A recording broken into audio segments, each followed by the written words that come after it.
I'm just curious. Sometimes guys with ACLs end up saying like year 2 of recovery, if you feel different or even better than the previous year. Have you noticed that at all? Do you feel even more healthy than last year? I definitely feel better. I think it's more of the brace. I got out of the brace, and I think that was holding me back a little bit. But I definitely feel good, and it feels good to be back out there.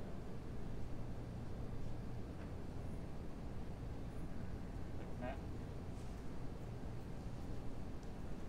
The first 2 games of the season have been a lot of Dante and a lot of Rakim, but against Illinois, it was a lot of you in there. How does it feel to be a part of such a big receiver group, and how does it feel, getting your opportunities like that in a game like that?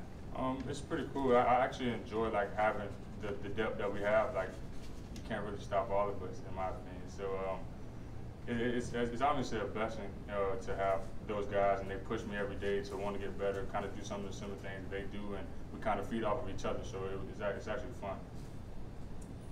Coach was just in here talking about how proud he is of you guys able to overcome the adversity that you were able to overcome and win that game. As a player, how does it feel coming off a game like that and knowing what you guys are capable of? It feels good because it was a really tough game. It was a tough fight on the road. It is hard to win on the road in the Big Ten. It was good just to know that we didn't play our best game, and there's a lot that we looked at on tape that we can clean up and that we can fix that was on us. And I feel like it's a good feeling to know that we can clean that stuff up and be better next week. From a decision-making standpoint, what have you seen from Talia from last year to this year that has improved on and he's grown? I feel like just all around, I feel like he's gotten better. He works hard and he studies hard, and that's him. And I feel like he's just grown and kind of built from last year and learned and grew and learned us and learned the offense, learned the team, and I feel like that's what's helped a lot. Do Ryan in the front and then Ahmed in the back. I just want to get your thoughts on the defensive backs and what they have brought to the table. What have you seen when you go against them in practice? They're really good. It's a really versatile group. I feel like we have a DB that can do a little bit of everything. Each DB can do something different, which I think is very helpful, and it helps us as receivers going against that every day. I feel like we're facing some of the best competition we'll see day in and day out, so that helps us all as a group.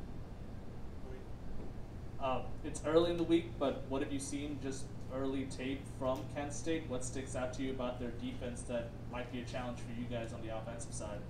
They're a really good team, and they're tough. They fight. I think they played 2 ranked opponents, and they've been in pretty close games with them for most of the game for those 2 teams, and I feel like it's going to be a good game, good fight. Emily, go ahead without the mic. Just as someone who's in the receiver room with him every day, what do you think makes Dante Demas so difficult for other teams to cover? I mean, he's built like a house. He's 6'4", 220. It's hard to stop him. He's blazing. He's fast. He can move. He's really shifty as well. And I don't know how people playing the guard that would stop that. Alexander. I know Coach has been working you in on punt returns a little bit more the last couple of weeks. Is this something new for you, or how are you kind of settling into sharing the roles with Target?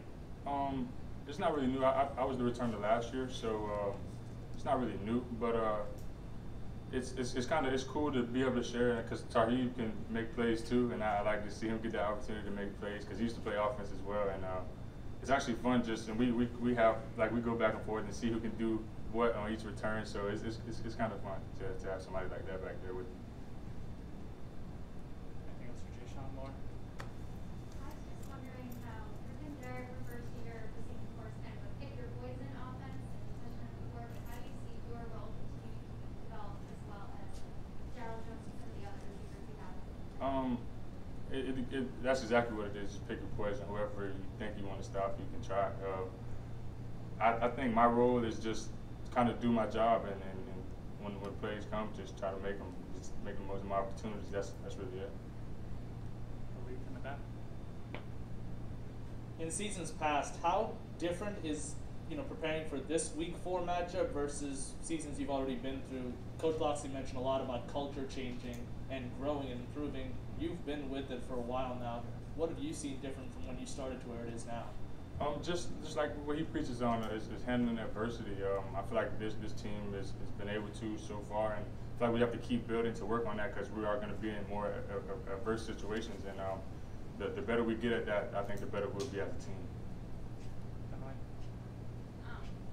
Just kind of going back to the questions about the depth of the receiver room. It seems like since you've been here, you guys have just had a massive group of receivers, and you don't really see guys transferring out of the program. That happens sometimes when you have that type of depth. I mean, what do you think the mindset or characteristics of the group have allowed everyone to like just buy in, stay the course, even when you're maybe not getting as many catches as you might elsewhere? I think we all just kind of want to see each other succeed, especially like the guys in my class, like Daryl, Dante, and Cobbs. Like we came in together, and we kind of all want to see each other have the success that we're having. And I feel like we felt like we've had a pretty good group in past years, and I feel like now we're getting the opportunity to really show it off. I feel like we got a little glimpse of it last year, but now we're getting to kind of show what we really have. Talia's been here for a while, but it's only his 8th game. It's almost like he hasn't really had that kind of experience. Talk about him as a leader and what his huddles are like, and did he have any message, in the final drive with 4 minutes left to tie the score up, or anything special from him? Not nothing really special, I would say. It was just pretty much normal. Like we knew we kind of were stopping ourselves all game, and I felt like he kind of just told us that like this is the time if we need it now, and then let's go get it, and that's what we did. Thanks, Jeshaun. Thank you all. Thank you. Have a good one.